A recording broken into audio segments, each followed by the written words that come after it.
Lorsqu'on se retrouve dans une situation bloquante, où l'on a l'impression de ne pouvoir agir ou changer quoi que ce soit, plusieurs options s'offrent à nous. Une première possibilité est d'accepter pleinement la situation telle qu'elle est, et d'en tirer des apprentissages ou des compréhensions. Il peut également être intéressant d'explorer ce qui bloque en nous-mêmes, car la vie reflète souvent notre état intérieur.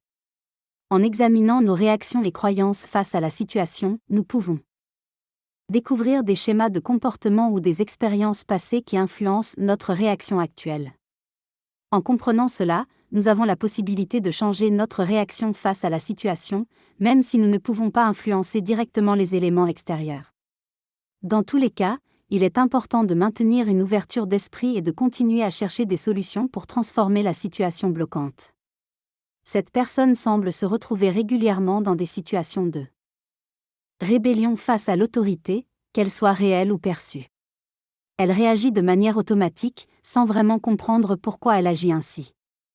Par exemple, si son conjoint lui demande de l'aider à débarrasser la table, elle se rebelle en pensant que cela représente une forme d'autorité. Elle se sent agacée et veut garder son indépendance, considérant qu'elle sait ce qu'elle veut et qu'on ne doit pas lui dire quoi faire. Cette réaction inconsciente provient probablement de blessures émotionnelles vécues dans l'enfance, qui ont créé un logiciel interne influençant ses comportements actuels. Pour débloquer cette situation, il est important d'identifier les blocages intérieurs et d'agir sur eux. Elle peut observer où se situe ce blocage dans son corps, quels sont les symptômes physiques ressentis, ainsi que les pensées et les croyances qui nourrissent ce sentiment de blocage. Il est également pertinent d'explorer les avantages qu'elle retire inconsciemment en restant bloquée dans cette situation. En se libérant de ces schémas, elle pourra agir différemment et transformer la situation. Le modèle du triangle de Karpman peut être une piste intéressante pour explorer les rôles de bourreau, sauveur et victime joués dans sa relation avec elle-même. En comprenant ces mécanismes, elle pourra prendre conscience de son pouvoir de changer sa réaction et de se libérer. Dans cette situation bloquante, il est important de prendre conscience des avantages et des inconvénients d'y rester. Parfois, on se conforte dans une situation inconfortable car on y trouve certains avantages tels que l'amour et le soutien des autres en jouant la victime. Cependant, il est essentiel de faire preuve d'honnêteté envers soi-même et de reprendre sa propre responsabilité dans la situation. Il est également important de comprendre quels sont ses besoins fondamentaux et de trouver des solutions différentes pour y répondre. Des exercices de conscientisation et de réécriture des scénarios peuvent être utiles pour changer sa perception et sa posture dans la situation.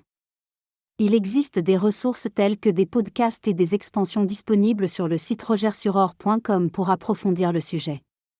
En résumé, il est important de prendre conscience de ses motivations et de ses besoins fondamentaux pour pouvoir agir et éventuellement changer la situation.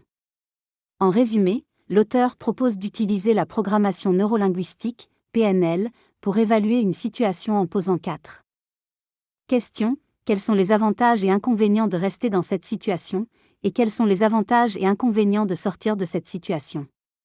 En répondant à ces questions et en les notant dans un tableau, on peut prendre du recul et mieux comprendre ses véritables besoins. En conséquence, on peut prendre des décisions éclairées et ne plus se sentir bloqué ou soumis à la situation. L'auteur mentionne également le triangle de Karpman, qui met en évidence les rôles de bourreau et sauveur dans les histoires que nous nous racontons. Il encourage à aborder toute situation avec humour et amour, et croit en la capacité de tout transformer et de tout changer pour être libre et en accord avec sa vérité. L'auteur conclut en souhaitant que la situation actuelle ne soit pas contraignante pendant trop longtemps et en incitant à prendre soin de soi.